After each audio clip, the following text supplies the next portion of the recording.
जहां की सरकार इन दिनों अपने ही देश के कट्टरपंथियों के आगे लाचार नजर आ रही है और ये लाचारी बांग्लादेश पर तो भारी पड़ने ही वाली है। भारत के लिए भी सुरक्षा के लिहाज से एक चुनौती साबित हो सकती है। पड़ोसी मुल्क में तख्ता पलट के बाद वहां के माहौल में भारत के खिलाफ जहां नफरत घोली जा रही है, वहीं पाकिस्तान के साथ अचानक प्यार उमड़ पड़ा है। कैसे, ये रिपोर्ट देखिए।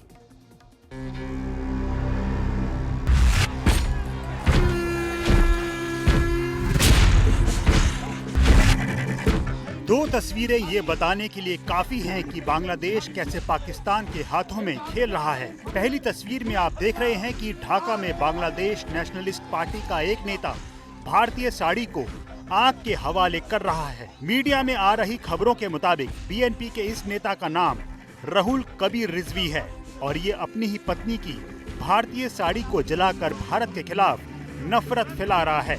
जबकि दूसरी तस्वीर में ढाका में पाकिस्तानी उच्चायुक्त सैयद अहमद मारूफ को बांग्लादेश सरकार की तरफ से साड़ी भेंट की जा रही है।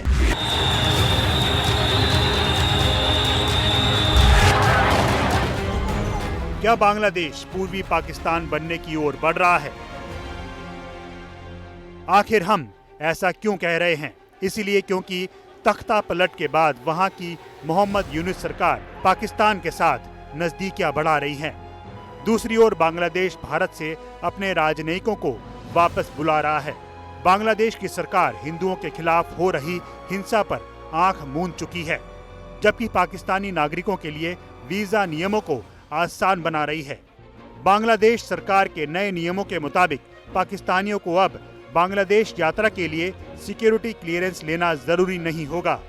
इतना ही नहीं, बांग्लादेश के राष्ट्रपिता शेख मुजीबुर रहमान की तस्वीर अब वहां के नोटों से हटाई जा रही है।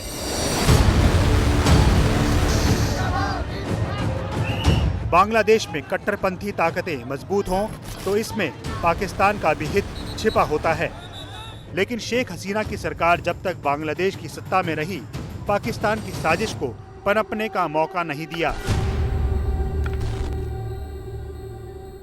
साल 2019 में शेख हसीना सरकार ने एक आदेश जारी करके ये नियम बना दिया कि पाकिस्तानी नागरिकों को बांग्लादेश में आने के लिए वीजा लेना है तो सिक्योरिटी क्लियरेंस लेना होगा। लेकिन मोहम्मद यूनुस सरकार ने इस फैसले को पलट दिया, जो कि भारत के लिए एक सुरक्षा से जुड़ी चुनौती पैदा कर सकता है। ऐसा इसलिए क्योंकि यूनुस सरकार का फैसला उन आतंकवादियों को बांग्लादेश में घुसने का मौका दे सकता है जो बांग्लादेश की जमीन से भारत के खिलाफ साजिश करना चाहते हैं। दरअसल बांग्लादेश में जब भी अवामी लीग की सरकार रही है, पाकिस्तान के साथ उसके अच्छे संबंध नहीं रहे हैं। इसकी वजह यह भी है कि 1975 में शेख मुजीबुर रहमान की हत्या में पाकिस्तानी खुफिया एजेंसी ISI की भूमिका मानी जाती है। दूसरी ओर 2001 से 2006 के बीच जब बांग्लादेश में BNP और जमात इस्लामी की सरकार थी, तब वहां ISI काफी सक्रिय थी। माना जाता है कि ISI ने लश्कर तैयबा जैसे आतंकी संगठन के लिए बांग्लादेश में जमीन तैयार की।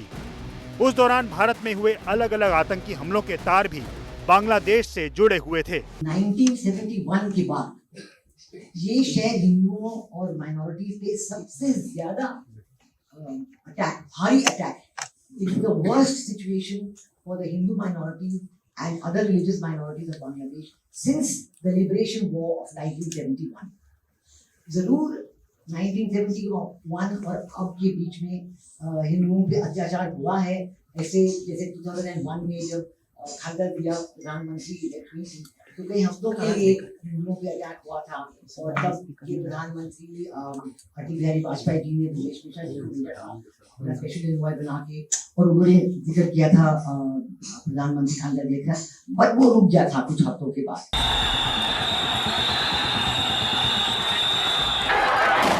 उन्नीस के बाद हिंदू के खिलाफ अब सबसे ज्यादा अत्याचार हो रहा है। 5 अगस्त से बांग्लादेश में माइनॉरिटी के खिलाफ हिंसा हो रही है। बांग्लादेश में सत्ता परिवर्तन के बाद जो नई सरकार बनी है उसके मुखिया मोहम्मद यूनुस है, लेकिन सरकार जमात इस्लामी चला रही है। जब शेख हसीना बांग्लादेश छोड़कर भारत आई, तब हिंदुओं के खिलाफ हिंसा हुई। ध्यान देने की बात यह है कि शेख हसीना के बांग्लादेश छोड़ने के बाद ढाका स्थित Pakistani high commission Bangladesh nationalist party के साथ नजदीकियां बढ़ा रहा है। अभी 2 दिन पहले ही पाकिस्तानी उच्चायुक्त सैयद अहमद मारूफ ने ढाका में बीएनपी अध्यक्ष खालिदा जिया से मुलाकात की है। इतना ही नहीं, 1971 के बाद ये पहली बार है कि कोई पाकिस्तानी मालवाहक जहाज बांग्लादेश के चटगांव बंदरगाह पर पहुंचा है।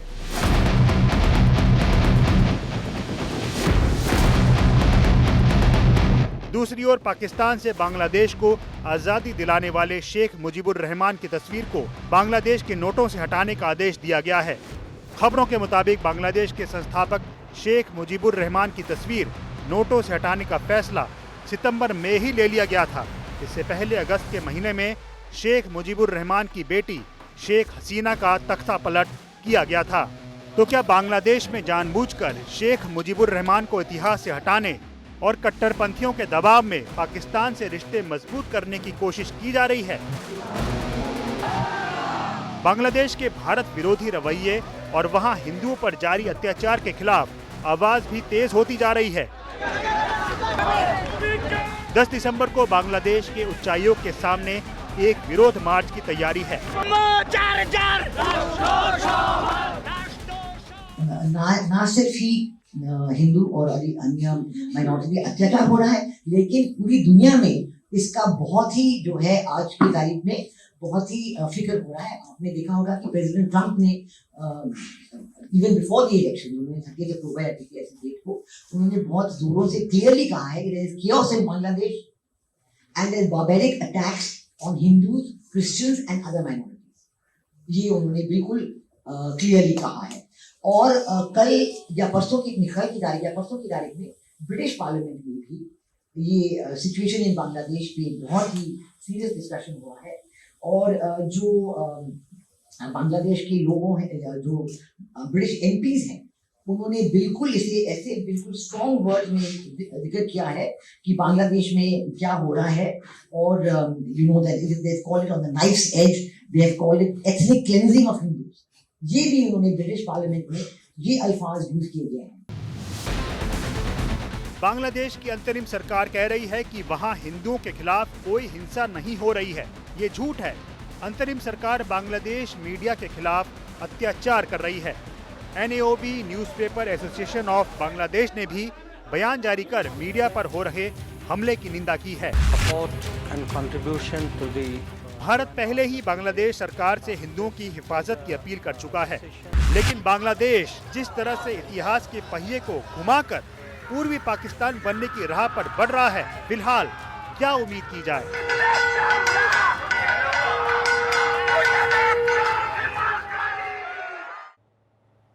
तो आपने देखा कि बांग्लादेश किस तरह से पूर्वी पाकिस्तान बनने की राह पर है।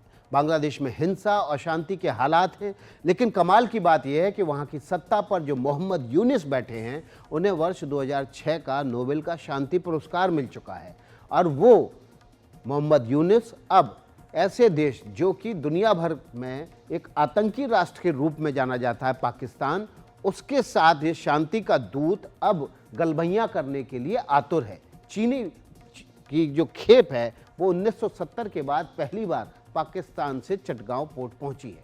बीजेपी के एक सांसद ने इसी बीच नोबेल कमेटी को चिट्ठी लिखकर कहा है कि आप अपनी नैतिक जिम्मेदारी से बच नहीं सकते। जो नोबेल प्राइज देने वाली कमेटी, उसको ये चिट्ठी बीजेपी के सांसद ज्योतिर्मय सिंह महतो ने लिखी है और ये बीजेपी के सांसद पश्चिम बंगाल के पुरुलिया से हैं। आइए आपको इस चिट्ठी के बारे में बताते हैं। चिट्ठी किसने लिखी ये हमने आपको बताया और इस चिट्ठी के बारे में पूरा मजनून आपके सामने रखते हैं। ज्योतिर्मय सिंह महतो पुरुलिया के बीजेपी के सांसद हैं। इन्होंने इस चिट्ठी को बेहद दुख भरे अंदाज में लिखा है और बाकायदा इस चिट्ठी में उन्होंने मकसद भी बताया है। नॉर्वे की जो नोबेल कमेटी है, जो नोबेल प्राइज और पीस प्राइज देती है, उसको ये चिट्ठी लिखते हुए उन्होंने लिखा है कि मोहम्मद यूनिस के नोबेल पुरस्कार पर फिर से ये कमेटी विचार करे। एक सांसद जो इस बात से दुखी है कि बांग्लादेश में हिंदुओं पर वहाँ पर अत्याचार हो रहा है, उनके मंदिर तोड़े जा रहे हैं, उनके मकान तोड़े जा रहे हैं, लड़कियों को उठाया जा रहा है, बलात्कार किया जा रहा है, वो ये भी लिख रहे हैं नोबेल कमेटी पुरस्कार देने का अपना फैसला वापस नहीं ले सकती, लेकिन उसकी जिम्मेदारी यहीं खत्म नहीं हो जाती है।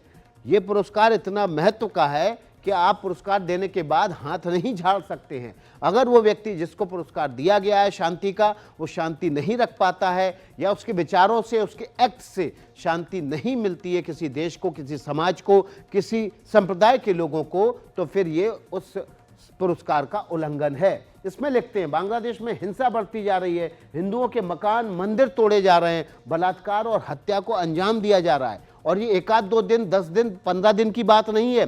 5 अगस्त से ये सिलसिला चल रहा है। अगस्त महीना, सितंबर महीना, अक्टूबर महीना, नवंबर महीना खत्म हो चुका और अब दिसंबर महीना चल रहा है, लेकिन हिंदुओं पर अत्याचार कम नहीं हो रहे हैं। और इसलिए वो लिखते हैं आगे कि नोबेल कमेटी कम से कम बांग्लादेश की यूनिट सरकार की आलोचना तो करे, जो अत्याचार हिंदुओं पर हो रहा है उसके खिलाफ एक बयान ही जारी कर दे। सीधे तौर पर ये जिम्मेदारी नोबेल प्राइज कमेटी की ये सांसद महोदय बताते हैं और कहते हैं कि इसके बाद आपकी नींद नहीं खुली तो भी आपको हम बार बार पत्र लिखेंगे और आपके जिम्मेदारी से आपको आगाह करते जाएंगे।